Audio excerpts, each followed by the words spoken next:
Are you looking for a fun way to win up to 25 times your money this football and basketball season? Test your skills on Prize Picks, the most exciting way to play daily fantasy sports. Just select 2 or more players, pick more or less on their projections for a wide variety of stats, and place your entry. It's as easy as that. If you have the skills, you can turn $10 into $250 with just a few taps. Easy gameplay, quick withdrawals, and injury insurance on your picks are what makes Prize Picks the #1 daily fantasy sports app. Ready to test your skills?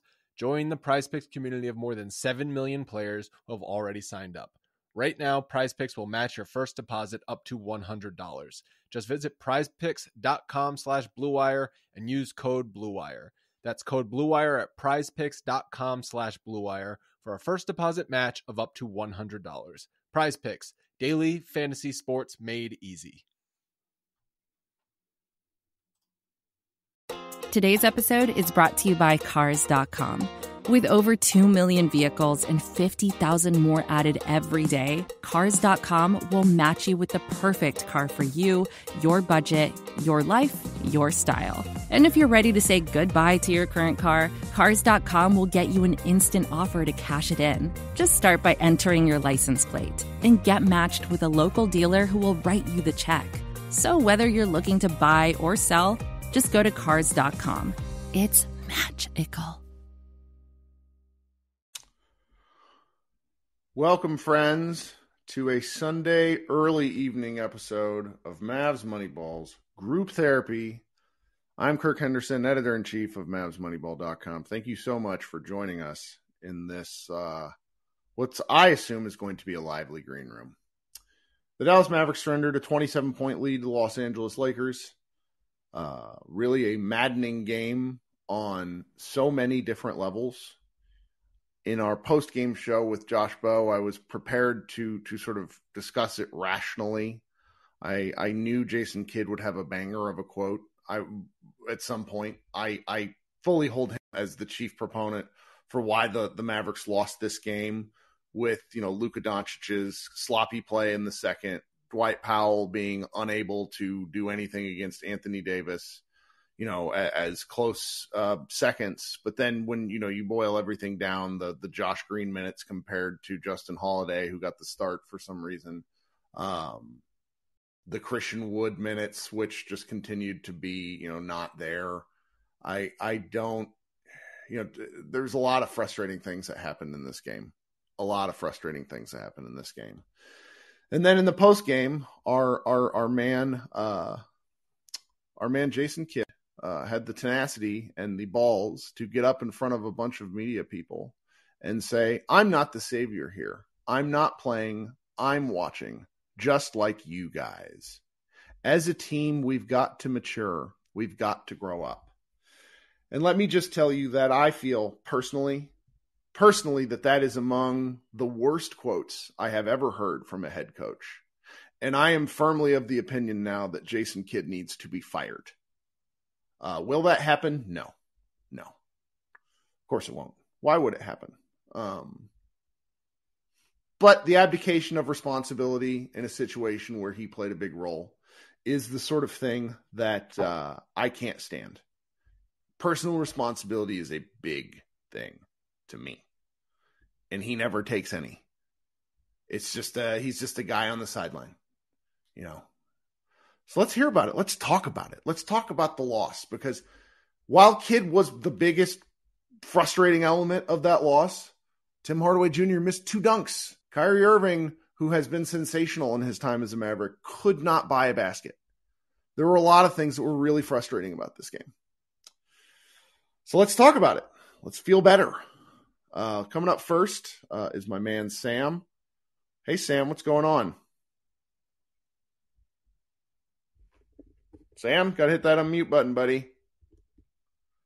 Give him a second here. Maybe he's having a rage blackout after I sent him that quote. I wouldn't blame him. Okay, Sam, come up here again in a minute here. Everybody, I'm having some Spotify issues lately. It's been driving me nuts. Ewan, what's up, my guy? Hey, what's up, man? Oh, Man, I agree with you 100%. Like, it's mind-boggling to see the leadership that we have in that position. And constantly what he does to just constantly lose his games. I mean, there's going to be room when it comes to the star players, for what their blame percentage is. But as a head coach, you are the one that's pulling the strings. You are the one that can pull this player if he's having a bad game. Pull this player if he seems like he's not into it. You are the head coach. Like, You have to make these decisions. And I'm watching the game. I'm like, okay, we were pretty good, first quarter, second quarter. But then once the third quarter started, you saw AD was just a different beast in the third quarter. You saw he was killing Dwight Powell. And it's like, why is Dwight Powell matching Anthony Davis minutes? So here's the thing on that. So to defend the rationale, Powell has actually played Anthony Davis pretty good recently. And this season, previous games. But the problem, and this is addressing my friend Holden in the chat who says, it's kids' fault for messing up specific plays. Well, no, it's kids' fault for sticking with a plan that wasn't working. Like, you have to be able to adjust in game. Exactly. I need to go find that, like, the actual point differential. Right. But to be up 27 and to lose, no team has done that this year. Yeah. We pretty much just won the 3-point. Right, the 3-point. And that was it. We lost in every other category in the game. We pretty much lost. And honestly, had Kid not given that fucking quote, I'd come in here and I want to be talking about how Luka needs to play. Like, Luka went to shit in the second quarter. He had a really frustrating second quarter, and it carried over. I've never seen him actually get bullied by someone before. Not Kawhi, not Paul George, but Jared Vanderbilt got into his body. Dennis Schroeder got into his head a little bit, and it changed the way the game flew from that point on, because the Lakers cut 13 of the 27 points off the lead in the final 6 minutes of the second quarter. So it's the different things that were going on. Josh Green was in foul trouble. I understand that. But then play Josh Green all till he fouls out. Like, there's got to be more. I didn't think Green kind of collapsed late, but Exactly. It just some of the decisions that have been made, I don't entirely understand them. Yeah, and it's like what message does it send to the team and some of the players that, like Josh Green, he's earned his starting spot, right? He's worked his ass off to earn that spot. And the stuff that he does on the court is intangible stuff that we need. Like, he's probably our best offensive rebounder, honestly, to be honest. And it's like, this new guy, and he had a good game last game, but for whatever reason, you just decide to, I'm not going to go with Josh Green. I'm going to bench him now. Who knows what kind of that does to his psyche after he's worked. Pros are going to be pros, but at the same time, he's earned his spot to be in a starting lineup. Like, you roll with certain things that's being successful. Why take him out of the starting lineup and put Holiday in? Like, that doesn't make any sense. Well, so I don't know if I would have had a problem with Holiday starting if the minutes weren't doubled up by Holiday compared to Green. And I know some of that has to do with foul trouble. So, okay, I got to address this because Holden's one of our non-Mavs fans, but really regular contributors. Enjoy his thoughts a great deal. He says, does anything about Luka say he accepts coaching? Weird to blame the coach for that. Holden, man, he played at Real Madrid for several years where he was coached by some of the hardest asses in the world, and he succeeded, and they helped build one another up. Luka accepts being challenged. But the Mavericks, for the better part of 5 years now, have walked on eggshells like they're afraid to piss him off. And I've said this in other podcasts, and I'm going to continue to say it. Conflict breeds success. I really earnestly believe that. And if everybody's so concerned with getting along and never stepping on one another's toes, you inevitably end up doing that anyways. And that's what we're seeing now, where Kid is abdicating responsibility just like he did for everything that went wrong in Milwaukee. He was exactly like this. Well, just got to do better, got to play better. That's true. Okay, but you got to coach guys. I thought the point of bringing in Hall of Fame basketball player Jason Kidd was to be able to challenge Luka to a degree on a person who's been their level. And maybe that's happening behind closed doors. I certainly do not see that on the floor. All the guy, there's no, the body language always stinks, both from Luka and the coach. And that sort of stuff really frustrates me. I could be wrong. I'm very open to being wrong here. I don't think Kidd is the primary issue in so much as he has to take responsibility in some way, shape, or form. And he never does. Yeah, I agree with you. Like certain things that's happening in the game is like show some, of that championship, degree that you have. Show it in the game. Like we want to see it. Like stuff could be happening in the game, and Luka could be looking over his shoulder. Let me look for some leadership. Let me look for some guidance. In this NBA world, and what we may fully need to get to that certain point. And he looks over to his shoulder, and kid is just there like, oh well, you should know what you're doing. You're a smart guy. With hands folded. It's like it's no leadership. So at that point, after a while, after years build up, it's like at this point, Luka's just like, I'm just gonna do whatever I want to do. It's not gonna be no consequences to it. It's not gonna be no fallout.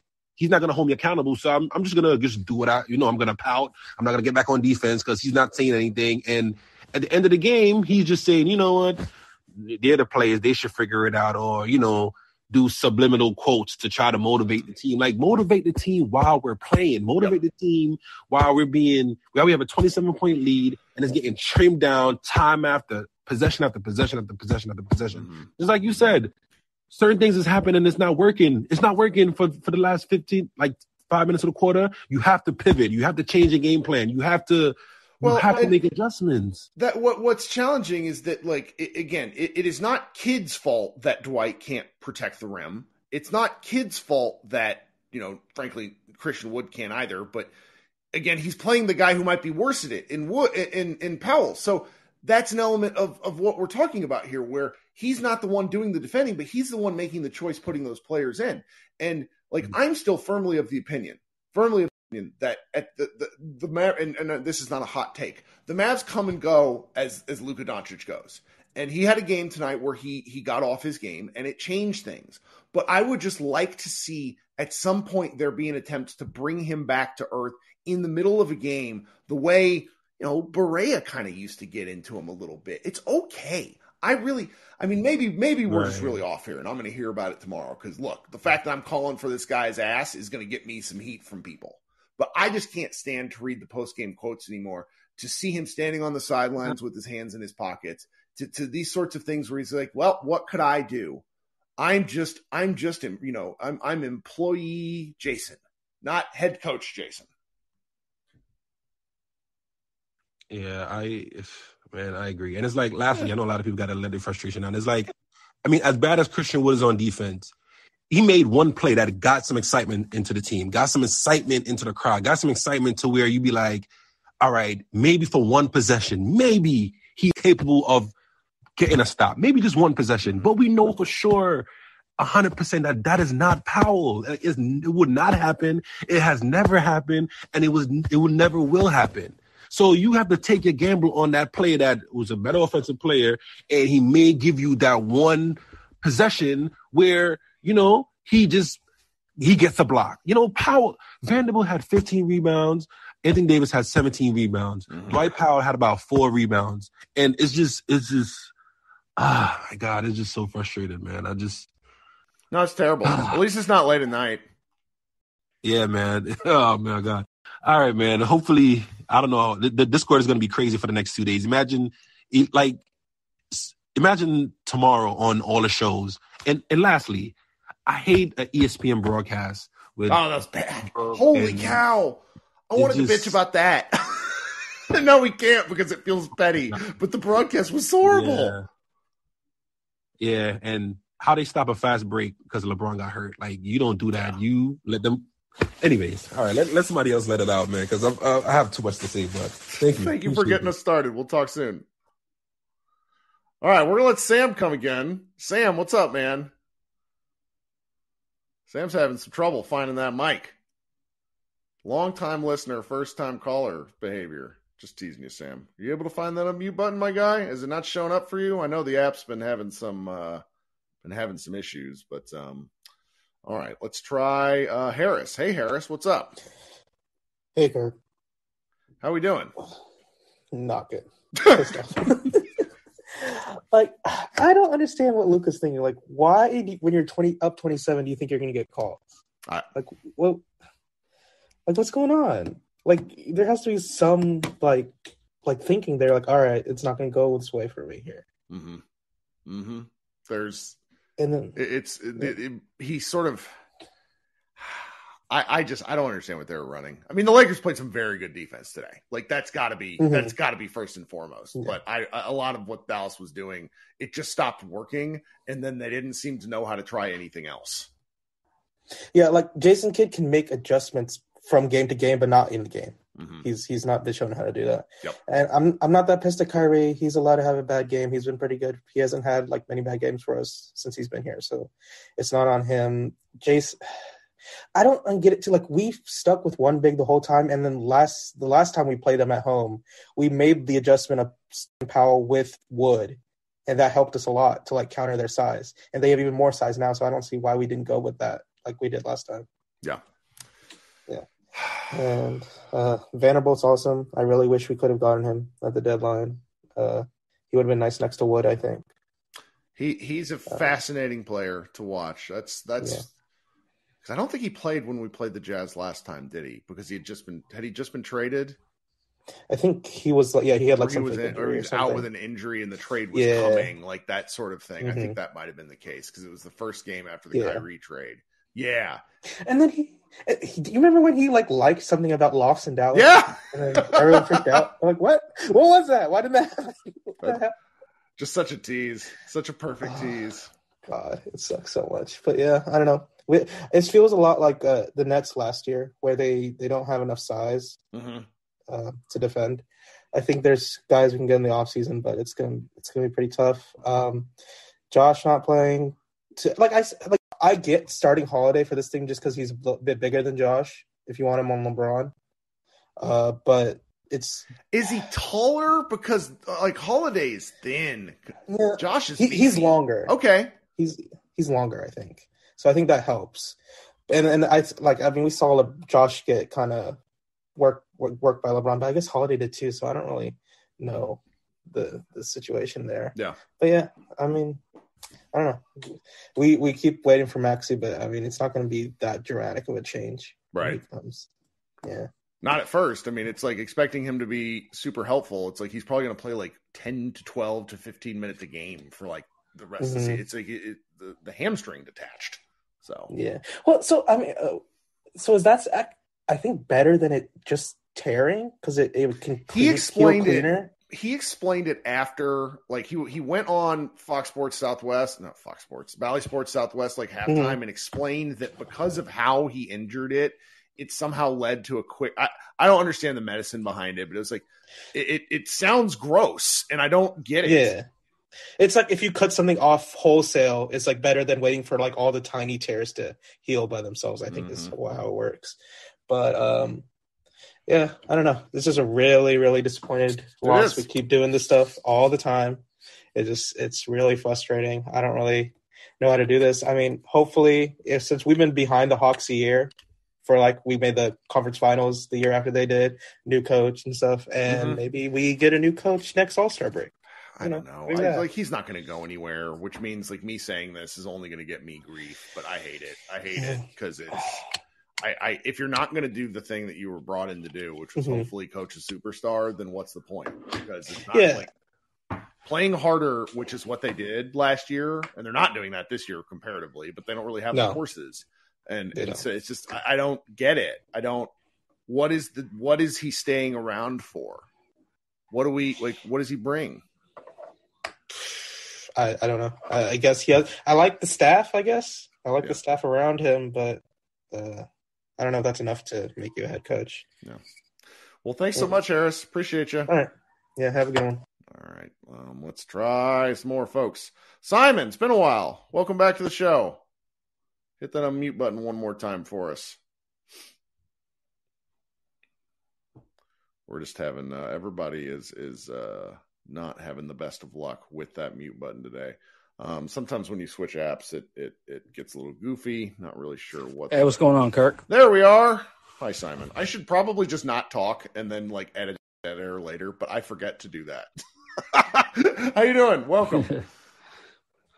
Hey, what's going on? I mean, hey, man. I mean, look. I mean, I kind of agree with everything I've kind of heard, but I just think that this game, watching the game, it kind of showed accumulation of like kind of all the things that are wrong with the organization, because like of course, the Jason Kidd thing. I mean, he's obviously seems like he's just out to prove points. But sometimes it's like it's not to prove a point. Just win the game. Mm-hmm. You can prove a point in a game and still win the game. Yes. It just seemed like he's just out here. I'm gonna prove a point. Watch this. And it's just like this ain't the time to do it. You ain't 5 games above everybody in the number 1 seed. You know what I'm saying? Yeah. So it's like it just doesn't understand. I don't understand that. And then also, to be honest, I feel like Luka, for example, it's like you saw that, like the complaining and this and that's like, why are you complaining when you up so many damn points? Then when they started ratcheting up the defense, you could see that Luka's still not really in shape. Mm-hmm. Shots started falling short because they start picking them up full court. They start making them, or at least picking them up, higher up the court and then making them work, making them work on both sides, on offense, on defense, rebounding, finishing the play. So that kind of wore on him, and you saw that's why the shots were falling short. He was getting frustrated, and then just like before, you would kind of understand why he would complain because, he was doing so much and he didn't have anybody that was, a star like him. But it's like, you got Kyrie now, Yep. Like just relax, man. Just calm down and just play. It's interesting. Oh, go ahead. I'll let you finish your point. But the Kyrie, I've not really talked about Kyrie enough yet. I want to circle back to him, but go ahead. No. I mean, go ahead, Kirk. So Kyrie has played pretty well, I think, as a Maverick. I don't think we'll see him miss that many wide ass open threes again. I mean, the 2 threes he hit were preposterous. He hit that like stop on a dime one, and then he got one where he was fouled and they just didn't call it. And then the other 8 that he missed, he was open. I know. And so it's like that won't happen again, I doubt. And it's you could even see it from Kyrie to a degree where he was tentative. Like that one where LeBron fouled him like late into the shot clock where he hit both free throws and obviously that was great, but it's like I thought he was just going to shoot a soft floater, and he sort of hesitated to the last second. I don't want to say he was like overly cautious, but that was probably the least pressing I've seen from Kyrie do in the fourth quarter. And something tells me we just won't see that again because fourth quarter Kyrie has been what's helped them when they win. Oh, definitely. And also you could tell that the length of the Lakers affected Luka and Kyrie. Sure. And the physicality. Because even a guy like Schroeder, who's who's short and kind of lean, he's got really long arms and he's quick. So that kind of was affecting Kyrie too. So, you could say matchup thing and all that, but my big thing is just that it goes both ways. Like Dallas has certain things that are going to trouble the Lakers.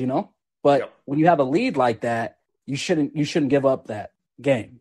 And then like with the Josh Green thing, it's just like, okay, so you started Holiday, right? So did you start Bullock? Why don't you start Green and Holiday?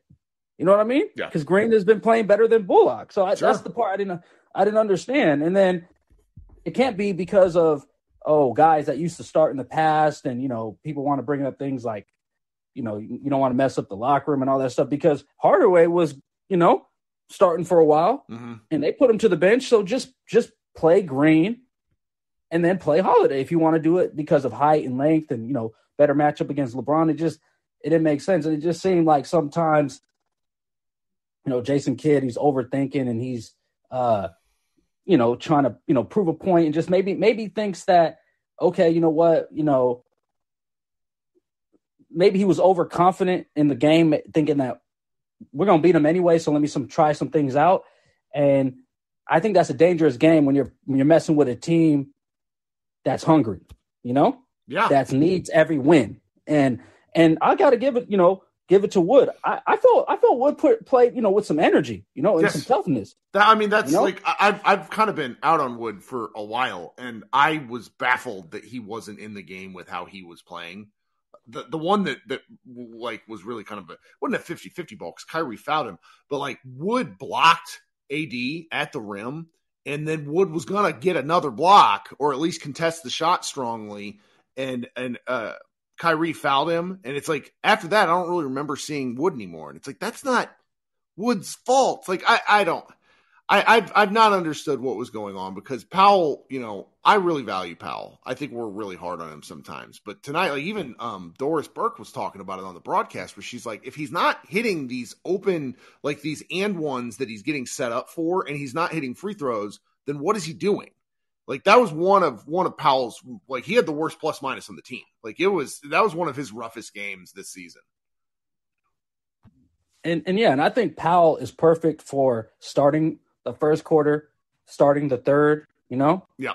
And then after that, you bring in your best guys, and go to war, Mm-hmm. Because I do think Powell brings the level of like, he's always going to bring the energy. So he may energize everybody else, Right. But it's still a talent factor to it, Yep. So I think the talent, you can bring the energy, but if somebody's more talented than you, they'll catch up to you. And then that's when you bring in more talented players to handle the talent. You know what I'm saying? I do. And I think that, and I just think sometimes they go a little bit too far with Powell, and it can kind of, it can kind of catch to them, especially against a team like the Lakers where they're a big team. I feel like if Dallas plays the Lakers or other teams that kind of have that same type of personnel, they should always try to play two bigs, Yeah. or go, or at least play two bigs majority of the games, because you could just tell, like, Darvin Ham and that coaching staff, their whole thing was throw something up and then just go try to grab the rebound. Yeah. I mean, that's why I've been shocked that Powell's actually been pretty effective against AD in the past. It was like I told Anthony Irwin, who's a friend of mine that I did a podcast with, that's in everybody's feeds. I said, basically, if AD realizes that he's the better player, the Mavericks are in trouble. And he didn't settle at all. He played a really, like, Luka was in his head early, and he really bounced back in a way that I don't remember seeing AD do very much. I mean, it's just a tough go of things, man. They see that, and frankly, like, this is the stuff that I wish we were talking about, kind of like the tactical, like, I hate coming in here so hot and heavy about Kidd, because yeah, we probably would have talked about Kidd and some of the decisions that he made today, but it wouldn't have been quite this heated, because it's like, all right, we know we lost. Like, we know that the Mavericks need to do better, but can't you get up and say, hey, maybe I need to do a better job as a coach? And he just can't do it. Yeah. And I'm glad that you mentioned him again, because there was a certain point that I wanted to, elaborate on. And it was more like a question to you, because seems like you're more plugged in than me. I'm just a regular guy. So I wanted to ask you a question. From what I gather of when the whole thing fell apart with Carlisle and Donnie and all that stuff, right? Mm-hmm. So, and then Nico was hired and all that. It seemed like it was like a package deal. Was it a package deal because Nico wanted Kidd, or was it a package deal because Cuban and whoever else wanted Kidd as well, and Michael Finley? And I'm like, because I believe that Nico should have been the one to decide who's his coach and who's his right-hand man in the front office. So I want to know do you know about that? My understanding and Mark Stein reported on this, was that the two were a package deal with Kidd. Kidd wanted Nico.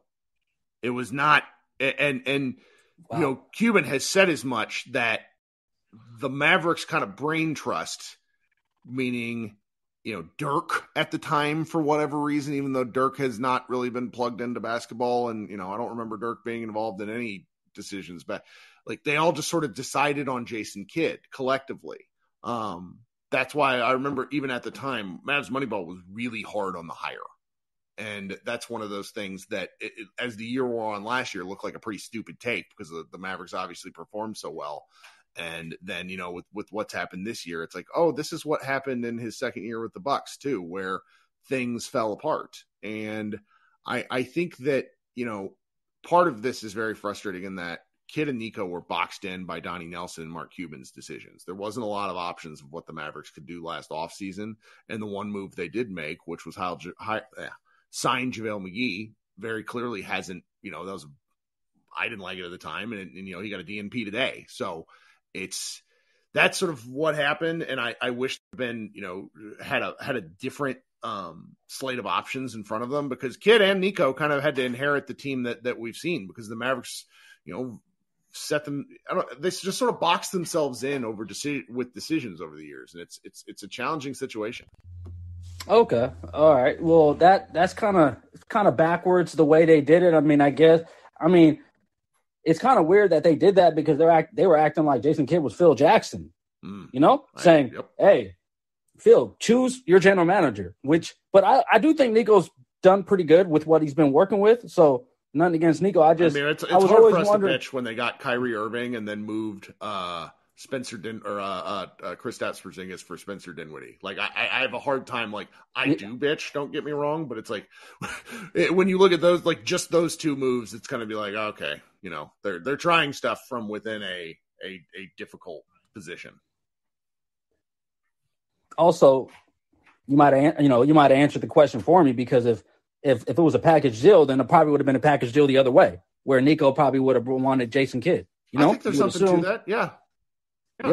So yeah, because I was always wondering that, because I felt like because I remember because we all know Cuban, he don't want to be called Jerry Jones, but he is Jerry Jones. We might as well call him Mark Jones, sure, or Jerry Cuban. Yeah. If we're being honest. So, but so when that whole situation happened, he was, obviously very involved. And then just the way it went down, it just seemed kind of like they didn't do the full search. They didn't want certain guys like Masai and this and that. And it was just like, okay. And then it happened. And I always wondered, like, it was like a package deal, but why was it a package deal? But then you answered it for me. One thing about Cuban, and this is both to his, it can be to his detriment, but it can also be to like one of his greatest strengths, is he, for as long as he's been Mavericks owner, values people with connections to the organization. So that's why Kidd was kind of a first call, where, there was a lot of thought that his time with the Lakers was very helpful, and that he the narrative was that he had learned from his mistakes in Milwaukee. And he had, like, Milwaukee, basically, they fired him because Chris Middleton was like, I'm not playing for this guy anymore. And it did not end well up there. And then they brought in Bud, and then they've since won a championship and won 60 games. So it's the thought was that he had sort of mellowed out and was much more of a chill guy, and wasn't quite so nuts, because he was like the reported stories. Like, go read the book on Giannis Antetokounmpo from Mirror and Fader. Like, the Jason Kidd stories are not great, but granted, it's all 5+ years ago. So now we have a different guy, and really, I just the comments aside, the comments drive me crazy. The real problem doesn't seem to be that they know how to do any in-game adjustments. They decide with what they're going to do, and then they stick with that plan regardless. Absolutely. And that's why, I remember, no coach is really perfect. Sure. Even did I lose you? Because he don't got the soldiers, to go to war. So I get that part, but, like, I think Carlisle would be doing better with this team. Yep.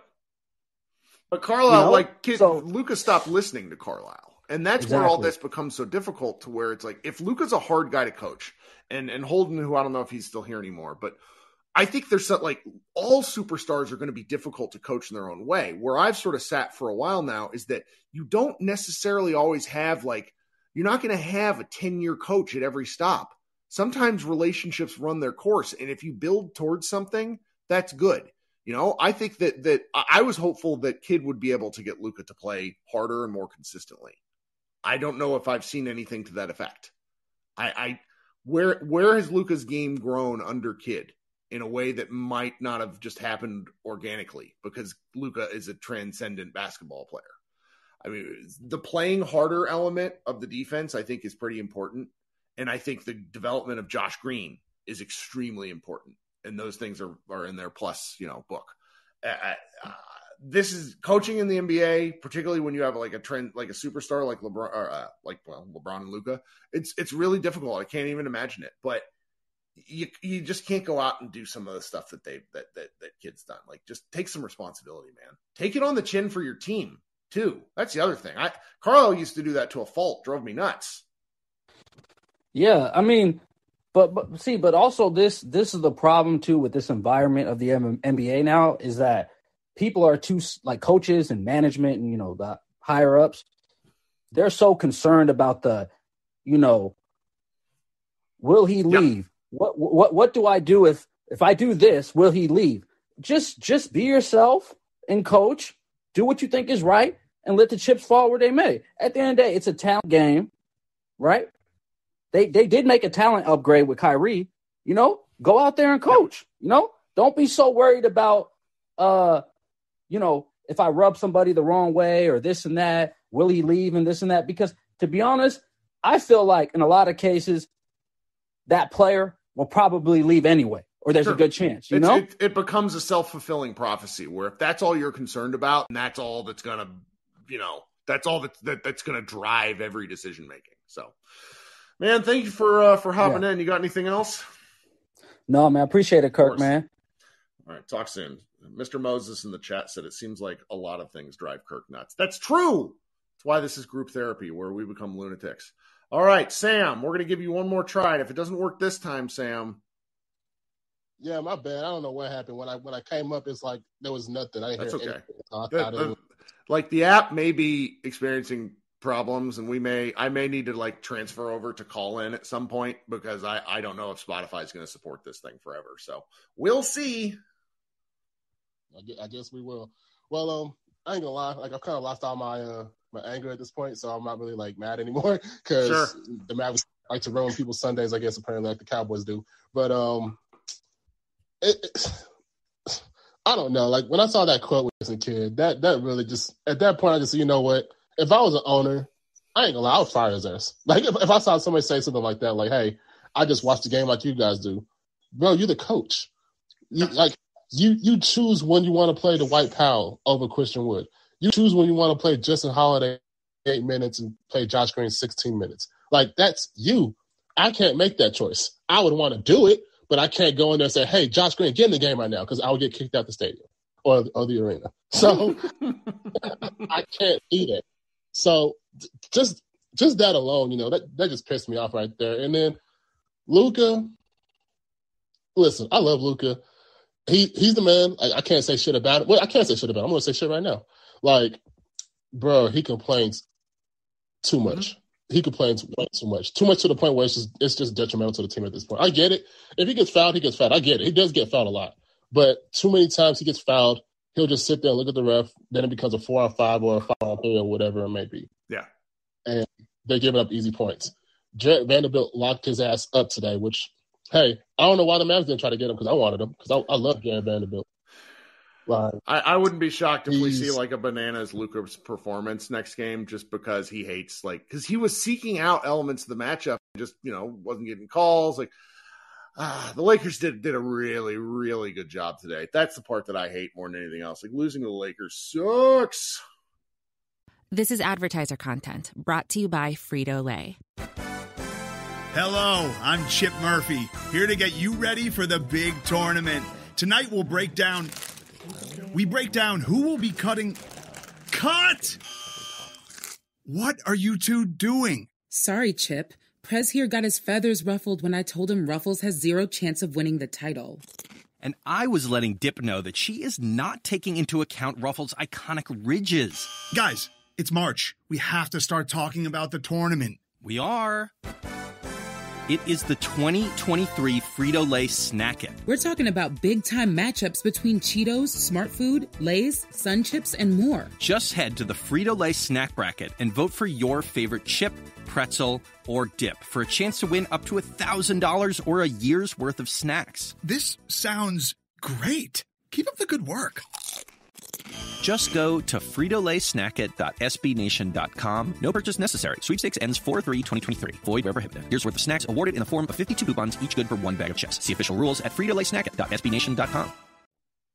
Yeah, it sucks, but like I think I tweeted this earlier. I said, like, how many times have I said F this team? Because I think I've said it like 20 times this year. And it's been games like this, whether blowing a 16-point lead with 4 minutes left, or whether we're missing 20 or 15 free throws against the Bucks, or whether it just this game, blowing a 27-point lead, and it's just as soon as you can see in the second quarter when Luka came back in, the game kind of went to shit. And Jason Kidd didn't call a timeout because he doesn't like to call timeouts apparently. Like I remember last year in the Western Conference Finals, was it game 2? We were about like 20, and the lead started going down, and then Mavericks make a shot. As soon as they make a shot, Steve Kerr said, "Hey, timeout. Let's stop it right now. Let's not let them get any momentum." Anytime something bad was happening, Steve Kerr would call timeout immediately. Wouldn't even think about it. And Jason Kidd keeps saying we need to mature. Bro, we're not a young team. Like guys have been in this league 5, 6, 7, 8 years at this point. Right. And they're like, that's a great point. That's a great point. No, but there's an argument to be made there that he's talking specifically at Luka, which that is another thing which I don't see the upside value in. Why can you not do this to his face? I'm sure that Luka will come out and be nuts again. He'll go have an incredible game and he'll play his ass off, because what motivates Luka is his own will when he decides to. I don't know if anybody can ever make Luka do anything. It's his own decision when he's going to go and play really, really hard. I don't know. Jason Kidd quotes have bothered me since the beginning of time. The problem is like when they do stuff like last year where they only lose like 6 games or whatever it was after the All-Star or after the beginning of the year. Like the Mavericks, I think, went like 30-12 after the start of the year. And at that point, there was no room for criticism because the Mavericks had really found something that worked. This year, they just have never been able to find something that really works consistently. And, going back to what someone in the chat posted, it's like, well, the miscue between Luka and Kyrie, that stuff will clear itself up over time. But the offense is ridiculous with those two on the floor. The numbers back it up. They just have to find a way to stop somebody. And that's where it's like going back to the same lineups of trying, Dwight Powell in the paint. If you give up, I think since the trade, the Mavericks have given up more than, I could be wrong on the numbers, but the Nuggets lead the league at like 55 points per game in the paint. I'm pretty sure the Mavericks are giving up more than 55 points per game in the paint since the trade. And like that's not getting any better. They have to find a way to curb that. Yeah, it's just effort. I mean, hell, I'll give Jason Kidd credit for one thing, because I remember last year in the playoffs against Phoenix, after game 2 when they were hunting Luka the whole game, he says, "Hey, Luka got to step up on defense." And Luka did for the most part. Like, he actually played decent the rest of the series on defense. And he's capable of doing it. I mean, obviously he was bragging about it earlier about him, like he was like top 5 in steals or something like that, or lead the league in steals or something like that. Well, he was trying, but now it's kind of like, at this point with Kyrie even, I feel like we just replaced Jalen Brunson with Spencer Dinwiddie, now Spencer Dinwiddie with Kyrie, because they don't run into 2-man action at all, which baffles my mind. Like, I get it, the offense is still prolific with them on the court, but it could be more prolific if they just actually did more things with those 2 guys, and they don't do it. It's kind of like, okay, Luka, do your first quarter thing. We're going to take Kyrie out in the middle of the first, and then second quarter, Kyrie, do your thing, and then Luka comes back and we kind of go back and forth. Yeah. And it works, granted, but you know what? I don't know at this point, because this has been the 1 year where you can actually just imagine if we won half those games with Blue, we'd be like the 2 seed right now almost, or the 3 seed. Well, it's because it's a fairly different team than earlier in the year. Just winning this one, would have been nice, because the Lakers are what somebody said this to me in a group chat that I'm in, where it's like this win basically allows everything possible that I hate about how the media covers.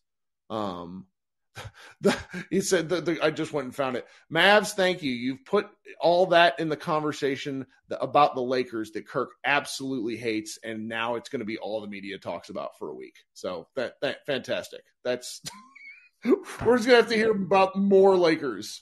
That's what they were talking about. Yeah, they were talking about that the whole game, and then now it makes it worse because we lost on a national stage. So now it's like, well, the Mavericks already get shit. Now, you know, they were 0-138 with a 27-point lead, and now we're there at 1. So it's kind of like, hey, the Mavericks just did something else again, you know, this year. And it's like, well, the Lakers did this, so here come the Lakers, and the Mavericks are going to follow the playoffs, and they might not even make the play. I don't, you know. I'm going to get off quick. I'm already mad. Well, so the best part, so Nick Angstadt, good friend, man who works his ass off over there for Locked On Mavs and the Locked On Network, posted the video of Kid answering the question, and sometimes things read worse than they're said. And this, I watched it just now while you were talking, and it makes it worse. So good. Oh, man. Thanks so much, Sam. I hope we talk soon. Okay, coming up next is Lyndon. What's up, Lyndon? Lyndon's going to be heated, I can tell. He always comes in here with spicy quotes because he only comes in during the losses. Hey, Kirk. Welcome. Yeah, I was feeling pretty spicy. I think this was like a clear indication that the kid needs to go. I think he's jumped the shark. Whatever he's trying to do, it's not working anymore because the value of him last season was he was able to push the team to play harder, primarily push Luka to play harder on defense and all these other things. It's clear that the best player on the team, the player who has the most influence on the team, on the court, is checked out. They don't run any offense when Luka's on the floor at all. Mm-hmm. If Luka misses a shot, he's not getting back. If he doesn't like a call, he's not getting back. If he's unhappy, he just completely blows the team up. And Jason Kidd has to sit there, look at him, and just act as though it's not going on. Yep. And then instead of holding him accountable to his face or somewhere else, he has to go to the media and throw a sub at him, like he's a lower level player or something. It's loser behavior. I think another issue is the way the organization, and I guess this is just modern basketball, when you tell guys who are 20, 21, 22 that pretty much you're perfect, you're untradeable, you are the center of our universe, how can you then come back and hold them accountable? Mark Cuban has publicly and private and whatever made it clear that there's nothing Luka can do. He is above reproach. And when you tell a young person, because Luka's still a young person, that he's above reproach, there's no discipline. There's no discipline on this team. And what's crazy, and what's crazy is you don't get to be a player like Luka without the right people in your life pushing you. Obviously, of course, he is the beginning. This doesn't happen without Luka's talent, but how many times have we seen talented people not make it work because they weren't pushed or they thought they were good enough? Luka has gotten to where he's gotten because of the right people in his life and his talent blending to make something truly special. And what the Mavericks have more or less done over the last several years is decided that, okay, well, Luka's really good, so let's not piss him off.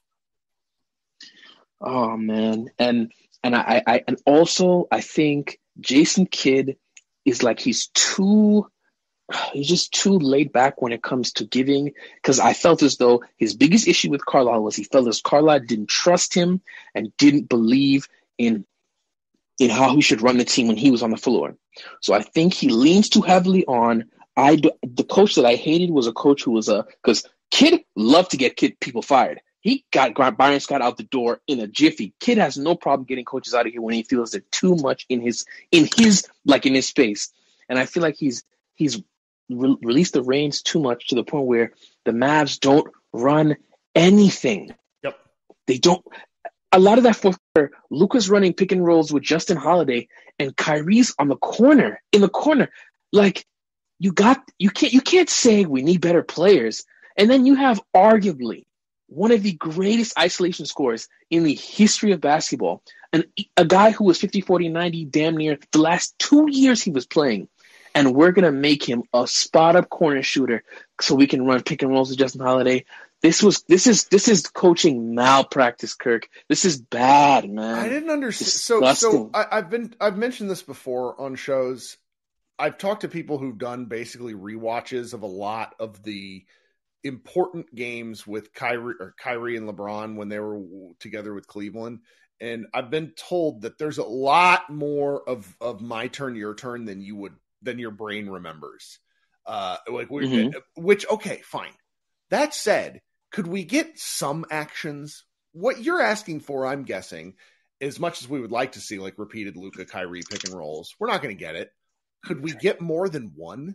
Because I've counted 5 the entire time I've watched. Now there might be more, there might be less, but they're certain they're not even really trying. I don't understand it. Mm-hmm. So yeah, I don't, and also it's like when you have a superstar player, the goal is to maximize them, right, and get the most out of them, right. And you fire Rick Carlisle because you say Carlisle's an asshole. Rick Carlisle is a mean guy. He treats people unfairly, and it kills the vibe of the team. But then I feel like if Jason Kidd is coming in, like Luka plays the same way. Like you're supposed to be elevating. A coach supposed to be elevating your stars and everyone else around him. Who has gotten better because Jason Kidd has been here? Josh Green. I don't know. I think Josh Green deserves some credit. I take it back. I stand corrected. Josh Green. No, like as much as it pains me to be like Jason Kidd did a good thing, like I think we have to admit it. I stand corrected. Kirk, I take that back. I apologize. I stand corrected. Josh Green is way better. And I also think the thing that probably is really upsetting me with Jason Kidd is the Christian Wood, Dwight Powell, the nonsense that he's doing. Sure. With all due respect to Dwight Powell, like he's not that much better defensively than Christian Wood. Like, come on. And Dwight Powell is like a center that he can't shoot, doesn't move his feet well, can kind of move his feet well, doesn't protect the rim, is not good on the boards. It's like this is crazy. When things work with Powell, they really work. But at this point, there was very little. There was nothing after about 20 minutes of Powell that would indicate that the next 10 minutes would be better. So that's where you got to pull up. Like if there's signs and you're saying, okay, well maybe Powell will finish this next and one because he just never does. And maybe he'll box out and be able to keep Anthony Davis on the boards this next time due to what I saw here. I didn't see anything that led me like Powell, God bless him. He was in quicksand. And to a certain extent, that's on the coach for continuing to put him in that position. And granted, all the Mavs front court players are pretty rough at this point, but I would like to have seen something different. I thought Anthony Davis was at least challenged at parts by Wood because Wood's longer. And another, I just think Dwight Powell's not very good.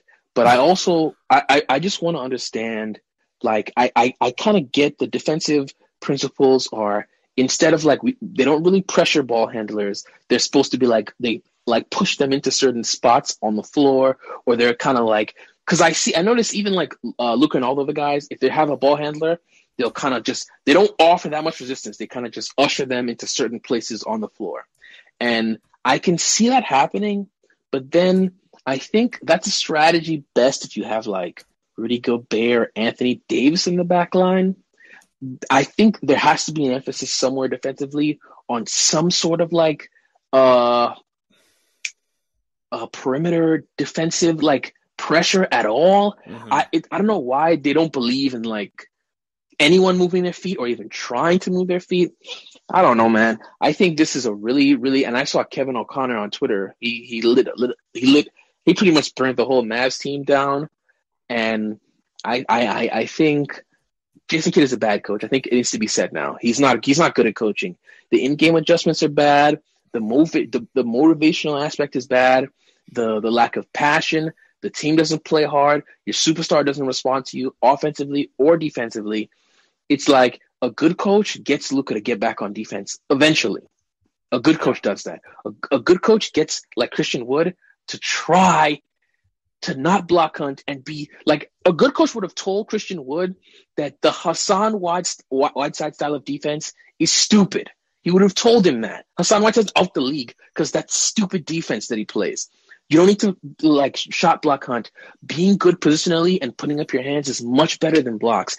And it's just like what are we doing? This is not like genius stuff, man. This is like another issue is this team is so bad fundamentally, Kirk. The fundamentals are not there. It's like we're gonna hit it. We're gonna shoot a lot of threes. If we start missing, it's over. We're gonna shoot a lot of threes. If we make them, we win. There must be some middle ground, man. This is terrible, Kirk. I'm so disgusted.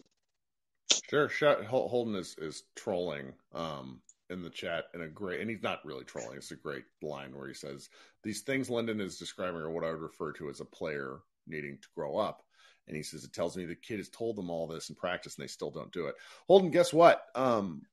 Tim Cato of The Athletic has done a extensive story on who does what, and Jason Kidd does not run practices. So he... Thank you, Kirk. Thank you, Kirk. Now, he apparently just watches. He doesn't actually do any of the practice running. And Spencer Dinwiddie was kind of like, "Yeah, we do this ourselves." But it's wow. His point is, everybody's point is, the Mavericks have a lot that they could improve on. Like, because they have two really, really good players, it sets expectations higher. And the problem is, it's like they're not really just they can't. Their goal is like score 140 points. And if they don't score 140 points, maybe they won't win. So nonsense. Well, thank you for joining us, man. Thank you, Kirk, man. I just had to get off my chest, man. I hope you. It always feels better to say it rather than just deal with it, because it's like the people in our lives who don't really like basketball are like, "Why are you this mad? Like, what?" And it's like, you don't understand. We have to watch this. So, all right. Well, I hope I see you soon. I hope you join us for a victory celebration at some point. I want a good win. I was going to come after this win if it was a good win. I just I wanted a good win. All right. I hear you, man. Talk soon. All right, guys. I'm not sure I'm gonna be able to get to everybody, but so let's fly through some folks here. Coming up next is Brandon. Hey, Brandon, how we doing? Doing well, Kirk. One of my takeaways is Dallas just kind of got out hustled. Vanderbilt, he kept that energy on the offensive end and the defensive end. So Dallas would have gave a little bit more emphasis into actually, moving their feet on defense as opposed to just trying to find open shot. Then I think it would have been a different outcome. But and also you brought up Anthony Davis. He kind of felt a little bit rejuvenated. I think he felt a little bit more vindication after that first quarter and getting to go out there and just get to the free throw line a lot. So I don't know, Dallas, they gotta step it up a little bit, and just kind of going back to the roster. It just feels like insert here, you take out Dorian and then you put in Holiday, you kind of get the same amount of points. And even though Kyrie's a great player, but you take out Spencer, you put in Kyrie, and you get the same thing. A lot of offense, but not a lot of defense. That kind of goes back to the kid. That guy, he didn't make a lot of adjustments. Even whenever those guys were turning over the ball, kind of ridiculously, he wasn't making adjustments. He wasn't calling timeouts, and he wasn't able to adjust to the pressure they were putting on Dallas. There was a couple of plays I think there were like 24-second violations because they couldn't get a shot off, and that kind of goes back to coaching, and right back to Rick. He would have threw a timeout there real quick just to break up the momentum. Yeah. And that just goes back to to the differences in coaching, but like you said, he got to be more accountable, and he got to take one on the chin for the team. But he definitely got to learn to adjust in game, because if they just keep running and running and running, and they get it down to 4 points and then get it down to where it's tied, and they eventually take a lead, and he's calling the timeout.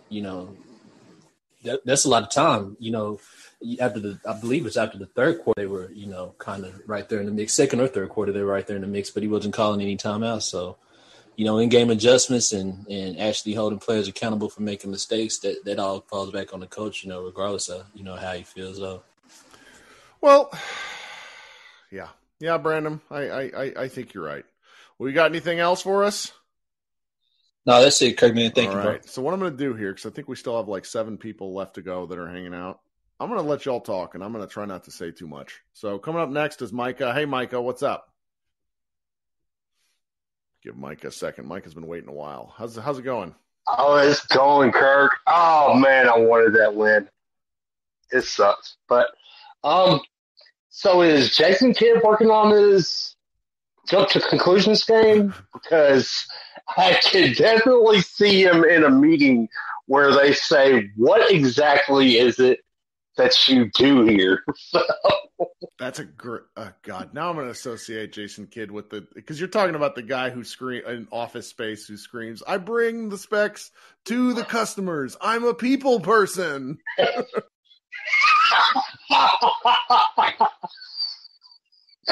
Oh my gosh.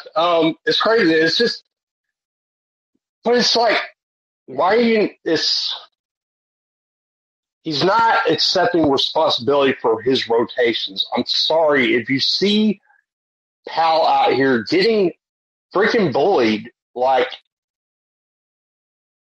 could you give some of those guys that offered a little bit of resistance more minutes? Like, I don't know. Like, in my opinion, I felt like Markieff Morris had good minutes, and he gives you at least some size. You know, it's just until you fix people getting bullied in the paint, it's just not going to go nowhere.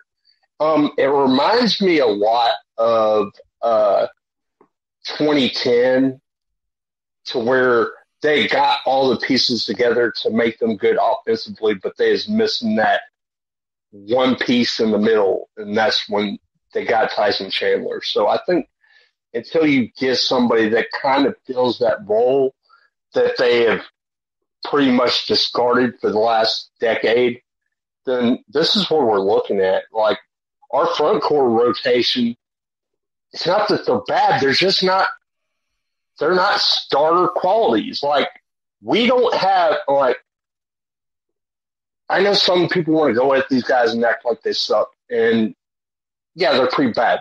But trust me, they would be backups on a lot of teams. I'm sorry Dwight Powell is getting minutes over DeAndre Jordan and Luke Cornett. So let's start there.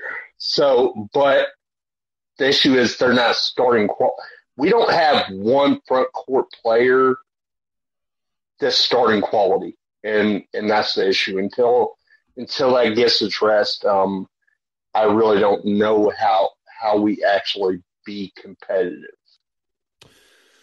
Whew. Sounds fun, right, man? Well, thanks for hanging out. You got anything else?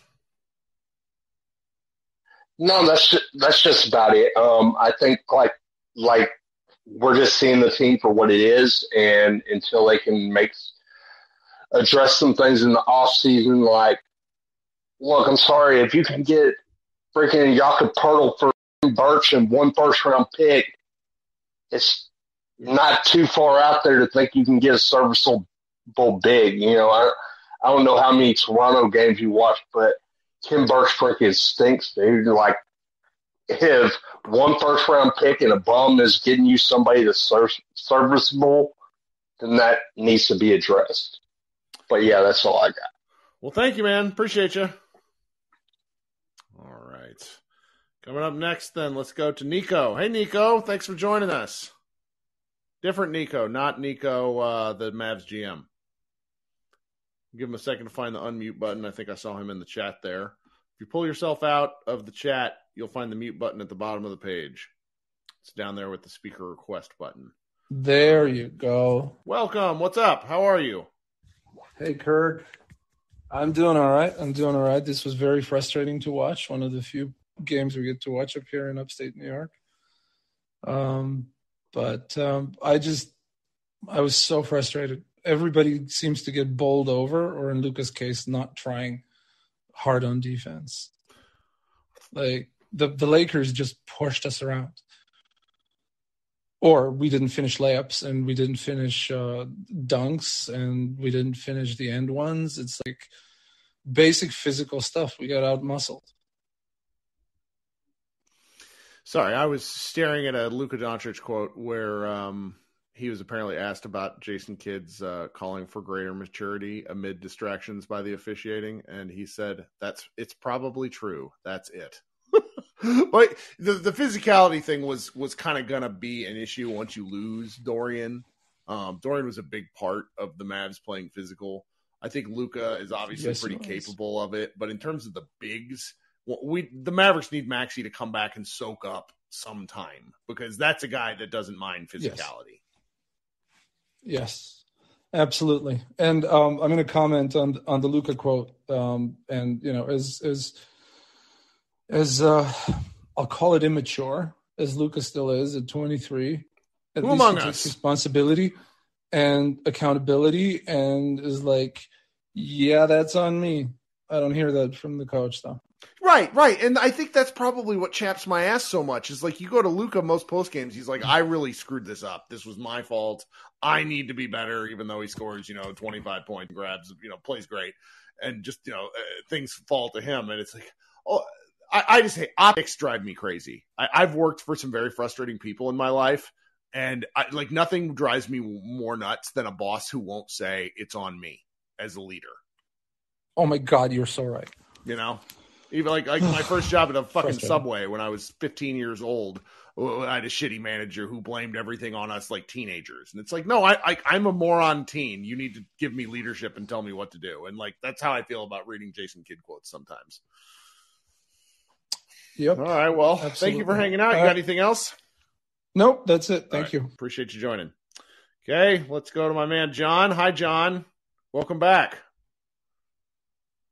Give John a second there. He's got to find the unmute button down there. Pull out of the chat if you're in there. There we are. Yep. Welcome. What's up, Kurt? Can you hear me? Dude, first off, I love the idea that your sub was like a bad leader. It was like, was it just like not enough turkey on the subs? Well, so John and I talk regularly. We both worked for nonprofits, and I can tell you, in the nonprofit world, everybody's kind of a mess because people are passionate about whatever the nonprofit is about, but most people don't have any applicable work skills. And it just and so it's these things just it chaps my ass when I see someone who's in charge being like, what do you mean it's my fault? It's like, well, yeah, there's a lot of Jason Kidds in the nonprofit. What do you got for us today, man? I am so mad at Kidd. That's what I came to talk about. I feel like in getting Kyrie, the Mavs figured out that Luka doesn't need. He kind of needs a pick and pop big, but he needs another ball handler. Went all in on Porzingis, and that didn't work because you just need a serviceable pick and pop guy, and they've got that in Christian Wood. I feel like the Mavs have the right pieces, and they have the worst person to try to put them together. Right. Like this. If you just go down the line of who are the Mavs' 7 best players, and they never seem to have the 5 best guys that they have on the court. There's so few lineups that place minutes together that make sense. And I don't, as much as, I think Carlisle was a maniacal asshole and he just really liked things to be his way. He made sense. He knew how to play lineups that made sense. He would tweak the starting rotation all the time, but it was always kind of at the margins. And I don't know what Jason Kidd thinks. I wonder just who Jason Kidd thinks are the best players on this team. Well, it's tough, and that part I think is where they have to balance because you have to figure out how to get 48 minutes out of 5x5 positions from maybe 7.5 guys, and the Mavs don't want to play everybody to death. So when he does this, I have some sympathy for him to a degree. But then you watch what happens tonight, where Josh Green only plays 16 minutes, I think is what it was, and Justin Holiday in his second game gets the start, and that's just it plays 28 minutes. If the minutes had been flipped, I think probably wouldn't even be thinking about this. But there's just at least 2 to 3 coaching decisions every game where it's just like, what are we doing here? And it's cost them games is the real basic part of this, to where they, early in the season when it's a different group of guys, I think things happen. But now with a different group of guys, as we're getting closer and closer to the finish line, these losses become worse. Well, yeah, newer Mavs fans probably don't remember how much Carlisle loved the 3-guard lineup. where he would throw out, Barea, Devin Harris, and whatever other point guard the Mavericks had at the time. Yeah. And it was pretty annoying because he loved it so much. But it also worked more times than not. It kind of made sense. And he went to it too often, but like those guys learned their role in that spot and playing that 3-guard lineup. And I don't know how any of the guys on the team can figure out what it is they are supposed to do structurally. Right. And as far as they kind of just lucked out last year because they were basically 6 to 7 playable guys. So they just had to play a specific role, and Kidd was sort of forced to. Like, I think the Mavs have 8 play. Like, if Maxi's back, I think 8. Yeah. But so that gives you options, and it's up to the coach to put those together in a way over the course of a game and over the course of a season. I mean, it's only been a half dozen games since we've had Kyrie, but he doesn't seem capable of. I don't know what he's doing. Yep. There's no like, oh, it's clear they are trying to do this and it's not working. I don't know what they are trying to do as a team. Yeah. And this has been my least favorite. I've watched the Mavericks since I was 0. And this is maybe my least favorite year watching them. The Harrison Barnes year was the worst for me, but I get the first one just because there was no talent there. But there's an expectations thing that comes. I've been thinking about this for a while because during the offseason, before anything with Jalen Brunson happened, I talked about how expectations are the thief of joy.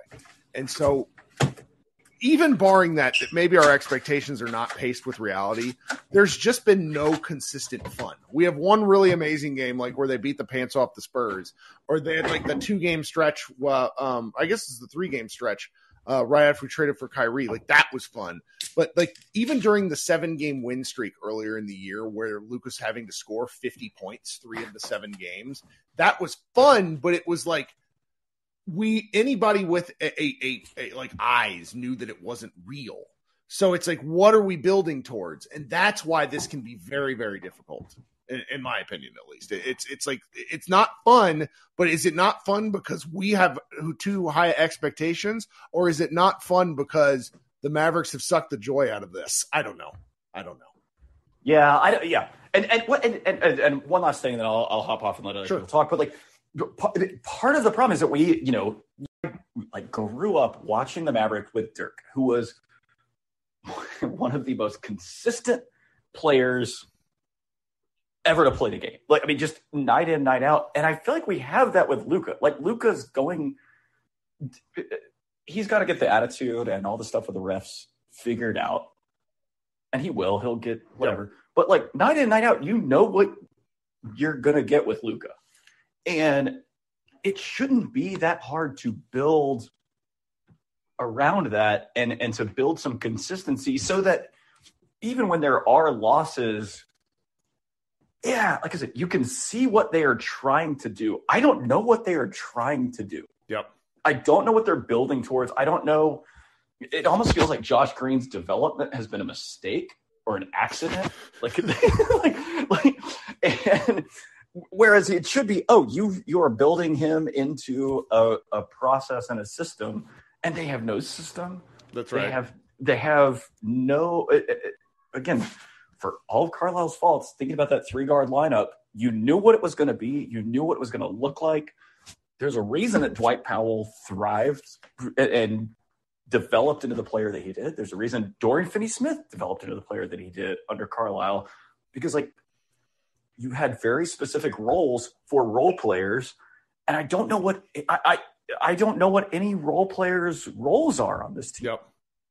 And I don't think they do either. Yeah. like, what do you think Christian Wood thinks his role is on this team? And he's obviously got some attitude stuff, but how do you tell him this is exactly what you're expected and needed to do? I don't know. I don't know what that is. and it's got to be incredibly maddening for those guys that are down the pecking order to have to wonder, when am I going to play? What am I supposed to do? Yep. Obviously, Luka's the best. Kyrie's right there. What am I supposed to do? And those guys don't know, because Jason Kidd doesn't know, because he's standing around with his hands in his pockets. And I'm super jealous of the guy that stole the Office Space meme, because that's exactly what I was thinking of as well. And it's not a coincidence that I think a lot of us were thinking of that. Well, it also shows our age, because it's like I run into these kids in their 20s that don't know what Office Space is, and I'm like, look, there are very few comedies that like stand the test of time. This one does. Go watch it. So good. It's so good. It's so good. All right, Kirk, I'll hop off and let others talk. But good catching up. This game sucks so much. I hate this season. I hate it so much. All right, man. Talk soon. All right. Bye. And I'm pretty sure John was there for like the 60-point Luka game, and he hates this season. That's the best part. Okay, my wife is telling me I got to go soon, so I'm going to fly through some folks. Mario, welcome. What's up? Hey, Kirk, can you hear me? I can. Welcome to the show. Hey, sorry if I sound a little shitty. I'm in the car. I'm driving home to Austin after watching this game live. I'm so sorry. Yeah, I decided this morning, that I was going to go to this game. But it was fun. It was fun. But no, I think a lot of the callers before me said a lot of the things I want to say. Like, one, what the hell is Kidd thinking when it comes to these rotations, especially like in the third quarter? There's a couple times where Frank is guarding LeBron, and I know Frank is supposed to be your like defensive guy or whatever, but like, I'm like, if you're the coach and of an NBA team and you're seeing multiple times that Frank is being guarding LeBron, like, wouldn't you, like, I don't know, do something about that? That's one of the things. And then I think the other thing the other thing for me was just it just seemed like we like really thought we had the game won at halftime. The guy next to me was not a Mavs fan, not a Lakers fan. He was just a NBA fan, I guess. And he even made the comment like, do the Mavs want to win this game?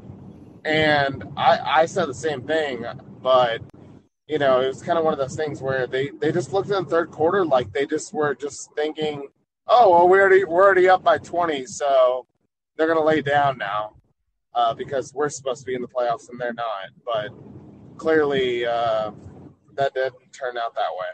So that's really all the comments I had. I don't know if you disagree with any of that, but it was a tough one for sure for spending $300 on it. And the drive. I'm sorry, man. I hope you drive home safe. I appreciate you calling in. No, I'm good, and thank you for having me. All right, have a good night. Hope to talk soon. Okay, coming up next, then, we're going to fly through. We're going to go Jake. Hi, Jake. Give Jake a second. Jake may not have meant to request, but that's okay. All right, Jake, you're welcome to try again here in a second, but I'm going to have to go soon. AJ, welcome. What's up? Hey, howdy, hi, Kirk. Welcome back. Thank you, Darth Vader 41. Just want to drop in and say Logan had some great points. Thomas had some great points. The kid stuff is very confusing. Where are the timeouts? I watched the whole game in an LA bar that was getting ready for a Bruins game and some other LA games as well. And so it was a very unfriendly environment, which is normally sort of the comfort zone. But we blew a 26 or 27-point lead. And I got sick to myself just watching Luka cry and Kyrie not doing enough, not enough timeouts. All the points have been made. I'm just here for the therapy. And thanks for the airtime. I don't need anything back. Just airing it out because this is not rocket science for people to be upset about these sorts of coaching things and Luka things and Guy's not getting involved enough, and Christian Wood, and my goodness gracious. Thanks for the airtime, Kirk, but just wanted to air it out. It's ugly here. Everybody in LA celebrating it. It hurts. It does hurt. And then they move right on to these Bruins games, like nobody cares about the ref butchery and the Luka butchery too. Hey, but let's not, we're not going to put it on the refs, but goddamn, did they move on quick? Oh, we got our win. Blah blah blah blah blah. On to the next one, and oh my God, it's painful in LA with all these fucking airheads, man. They want the win. They don't want it. They don't care how they get it. I hate it. I hate it here. Thanks so much for hanging out. Yeah. Bye. Okay. Last but not least, David, you got like a minute. I can feel my wife.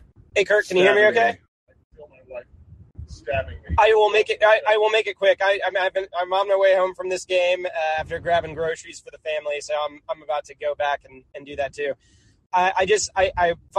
Friggin' Mark Cuban, get your head out of your ass. You need to get rid of Kidd before you tank another season. He's worthless.